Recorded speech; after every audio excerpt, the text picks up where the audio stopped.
Chief justice صاحب کو پہلے مخاطب ہوا، میں نے کہا دیکھیں جنہوں نے مجھے یہ قتل کرنے کی کوشش کیا وہ سارے اقتدار میں بیٹھے ہوئے ہیں، اس میں یہ جو ایک آدمی ڈرٹی ہیری جب سے جنرل باجوہ لے کے آیا یہاں تب سے یہ تشدد شروع ہوا ہے، شہباز گل کا، اعظم سواتی کا، مجھے گولیاں لگی، یہ جو داستان آپ سن رہے ہیں سوشل میڈیا کے بچوں سے پوچھیں، جب سے یہ آدمی آئے ان سے اٹھ کے کیا ہوا، ان کو کم بند کمروں میں کپڑے اتارے گئے، ذلیل کیا گیا۔ ایک ماں باپ نے مجھے کال کی، انہوں نے کہا ابھی تک ان کا بیٹا نارمل نہیں ہوا، اس سے اوپر اتنا تشدد کیا کہ وہ ابھی تک نارمل نہیں ہوا۔ اور میں ان کو کہا جس طرح اس کو جاوید کو کہا میں نے سامنے آؤ، سب ڈرتے ہیں، نامعلوم افراد سے سب ڈرتے ہیں، اور کوئی کسی قسم کی پروٹیکشن کسی کو نہیں ہے، کیونکہ یہ قانون کے اوپر ہے، یہ جو مرضی کر لیں، کوئی ان کو بچانے والا نہیں ہے۔ کوئی جاوید جیسے انسانوں کو جب یہ کرتے ہیں، اس کو پھر دھمکیاں دی گئی کہ تم نے یہ بتانا کسی کو نہیں ہے، تو ہم یہ کر دیں گے، ہم تمہیں یہ مروا دیں گے۔ تو یہ اس ملک کی ہمارے پاس تو ایک ہی راستہ ہے، اور مجھے پتا ہے کہ عدلیہ کے اوپر پورا اٹیک ہے، یہ مافیا کا، یہ پولیٹیشین نہیں ہے، یہ مافیا ہے جو ٹیپیں بناتا ہے ججز کی، جو ہر قسم کی بلیک میل کرتا ہے۔ انٹیریئر منسٹر ٹیپ چلا رہا ہے کسی کی، یہ بالکل غیر قانونی چیز ہے، وہ جج کی ٹیپ چلا رہا ہے، وہ اس کی مریم وہ ٹیپ چلا رہی ہے کسی ارشد ملک جج کی، کبھی ثاقب نثار کی ٹیپ چل رہی ہے۔ یہ کسی مہذب معاشرے میں یہ چیزیں نہیں ہوتی، یہ کنٹرول کے لیے، عدلیہ کو کنٹرول کے لیے صرف یہ سارے حربے استعمال کیے جا رہے ہیں۔ میں آج اس پلیٹ فارم سے اپنے چیف جسٹس اور اپنی ہائر جوڈیشری کو امید تو صرف آپ سے رہ گئی ہے۔ اس وقت جو جس طرح کا ظلم کیا جا رہا ہے، یہ نامعلوم افراد جو کر رہے ہیں اس ملک کے ساتھ، اور خاص طور پہ جو ڈرٹی ہیری ہے، میری ساری انہوں نے، یہ کیسے ہو سکتا ہے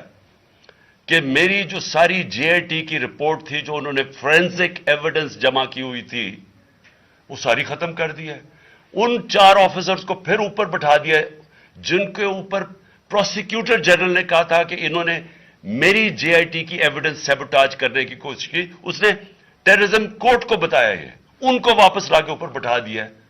یعنی اس سے انصاف ملے گا؟ ساری ایویڈنس ختم کر دی ہے، تو ہمیں کدھر جائیں گے ہم؟ میری ریکویسٹ ہے چیف جسٹس صاحب، یہ جاوید علی کی،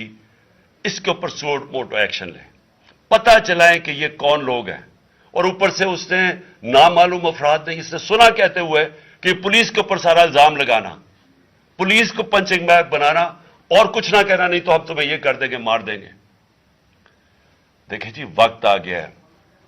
میں اپنی جوڈیشری سے یہ کہنا چاہتا ہوں کہ یہ جو بھی آپ کا سب سے بڑی جوڈیشری کی سب سے بڑی ذمہ داری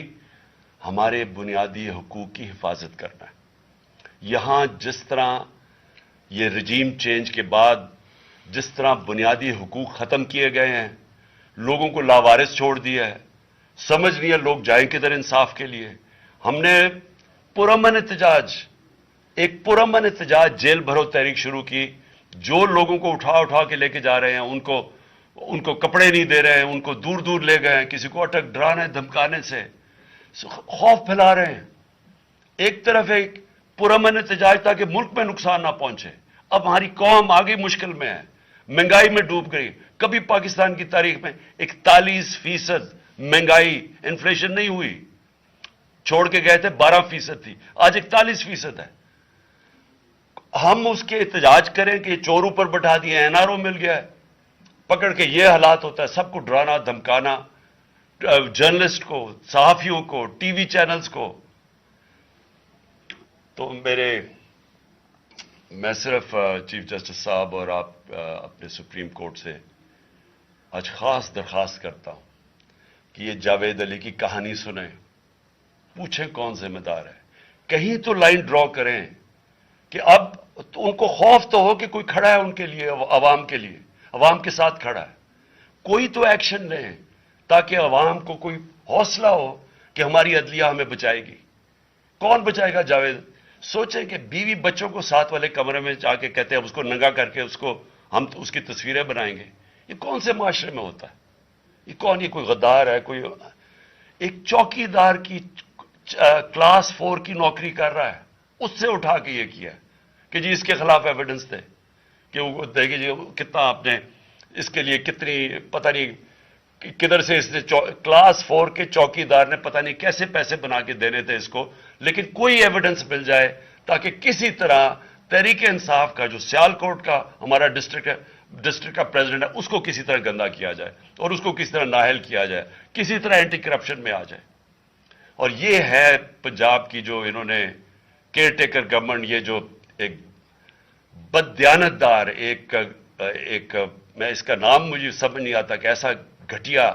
چیف الیکشن کمیشن اس ملک کی تاریخ میں نہیں آیا، کہ شرم نہیں آئی کہ نیوٹرل کیئر ٹیکر یہ حرکتیں کرتا ہے، یہ نیوٹرل کیئر ٹیکر کے نیچے ہو رہا ہے۔